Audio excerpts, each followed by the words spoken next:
En esta diapositiva nos están mostrando cómo un oxígeno que se encontraría aquí en el centro está interactuando con dos hidrógenos.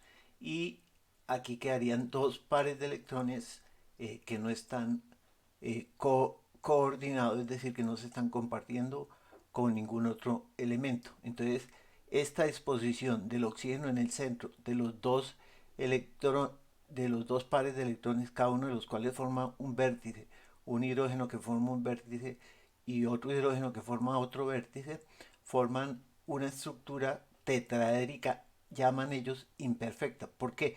Porque el ángulo, por ejemplo, entre estos dos hidrógenos es 105 y lo que sería un tetraedro perfecto, el ángulo entre estos dos hidrógenos y entre todos los elementos debería ser de 109.5 grados.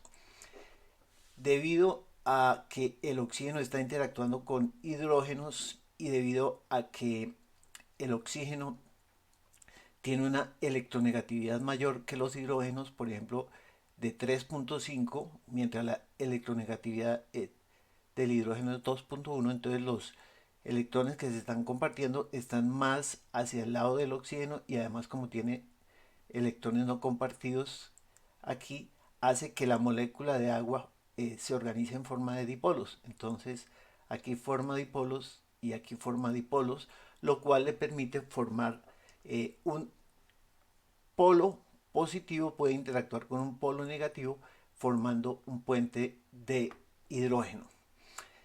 Otra propiedad del agua es que por esa alta capacidad, para el caso del agua, por la alta capacidad de formar puentes de hidrógeno, tiene una E en la ley de Coulomb, tiene una constante dieléctrica alta, una E alta, eh, debido a la capacidad de formar puentes de hidrógeno, alta capacidad de formar puentes de hidrógeno.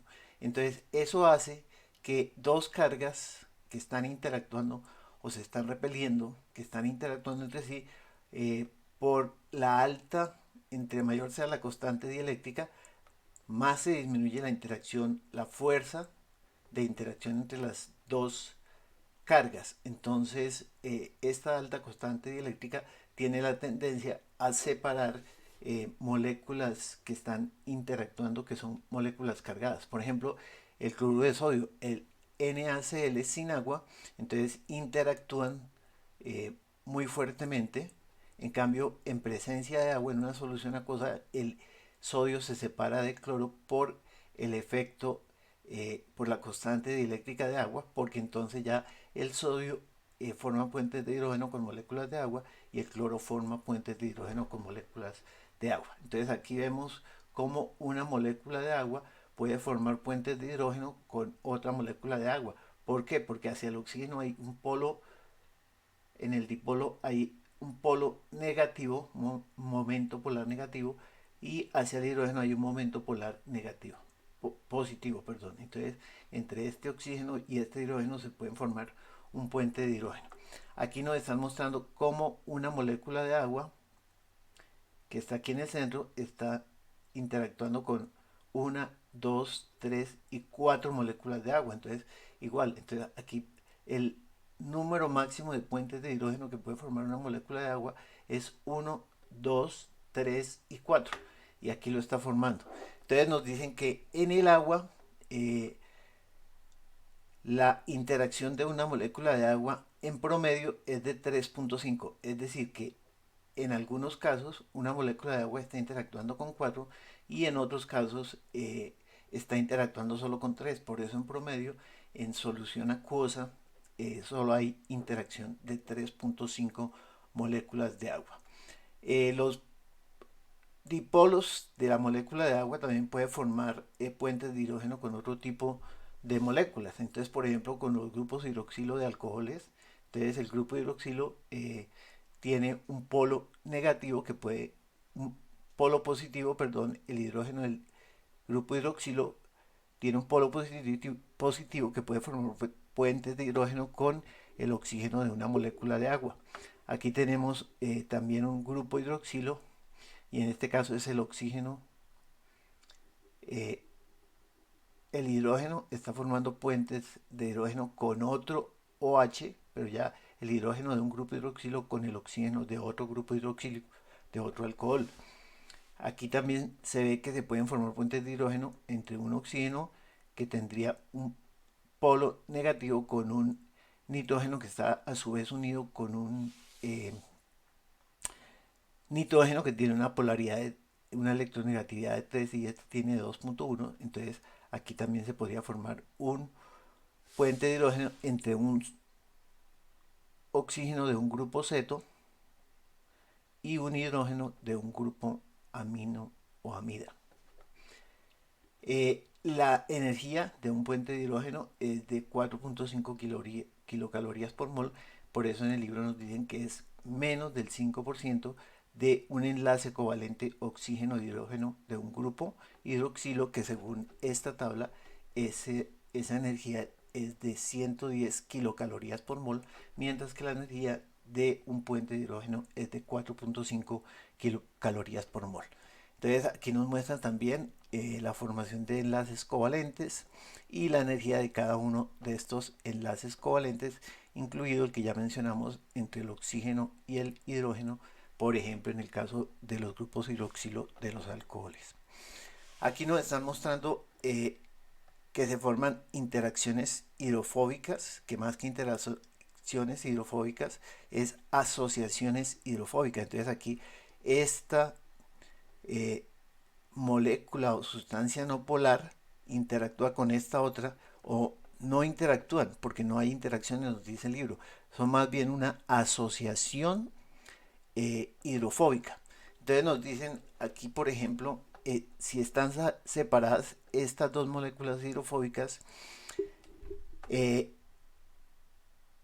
impiden que todas estas moléculas de agua, que son 19, estas las ordenan, es decir, disminuye la entropía del sistema porque está ordenando cada una de estas moléculas hidrofóbicas, está ordenando 19 moléculas de agua. eh, entonces, en conjunto las dos, están ordenando 38 moléculas de agua. Si estas dos se asocian por efecto hidrofóbico, es decir, por asociación hidrofóbica, ya no interactúan sino con un número menor, 23 moléculas de agua, es decir, ya no ordenan eh, sino a 23, es decir, este sistema, ¿sí?, es más ordenado que este sistema es más desordenado, es decir, es más entrópico. Por lo tanto, para este sistema se requiere la entrada de mayor cantidad de energía. Es decir, este es un sistema, el paso de aquí hacia aquí es endergónico, es decir, requiere de la entrada de energía, que es lo que llaman entalpía, que es la transferencia de energía del, del ambiente al sistema o del sistema al ambiente. Entonces aquí se requiere entrada de calor, ¿sí? Entonces la entalpía es positiva. Entonces aumenta la entalpía y disminuye la entropía para equilibrar la diferencia entre entalpía y entropía. Entonces la tendencia es al efecto hidrofóbico para que disminuya el orden, es decir, aumente el desorden, es decir, aumente la entropía y se requiera menos transferencia de calor, es decir, se disminuya la entalpía. En esta parte de la figura nos están mostrando las interacciones de Van der Waals. Entonces, básicamente lo que no hay dipolos, pero una molécula al acercarse a otra hace que una molécula al acercarse a otra hace que una sustancia que no tiene dipolos los adquiera.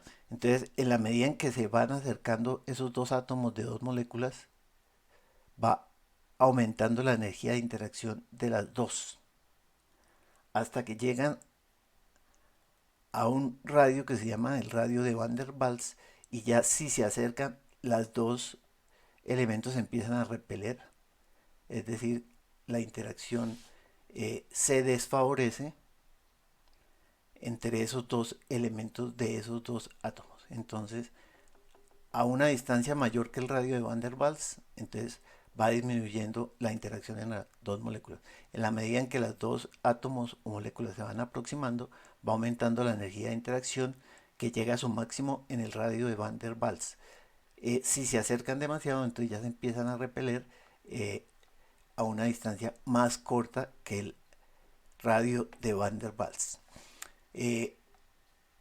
Finalmente nos dicen que el oxígeno puede atacar enlaces covalentes por su gran poder electronegativo, entonces puede atacar enlaces covalentes y los rompe. Y este oxígeno se asocia con alguno de los elementos en el enlace que rompe. Entonces nos dicen en el ejemplo que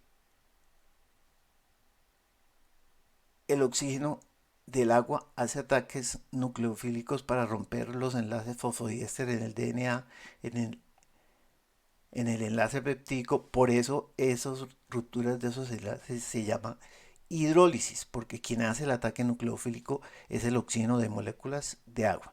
Entonces, finalmente, en esta diapositiva nos muestran que hay un compuesto DG que reacciona con un compuesto A, entonces el compuesto G se transfiere de el compuesto D al compuesto A, es decir, hay transferencia de un grupo. Y nos dicen en el libro que muchas de estas transferencias son mediadas por ataques nucleofílicos que hacen los oxígenos de moléculas de agua.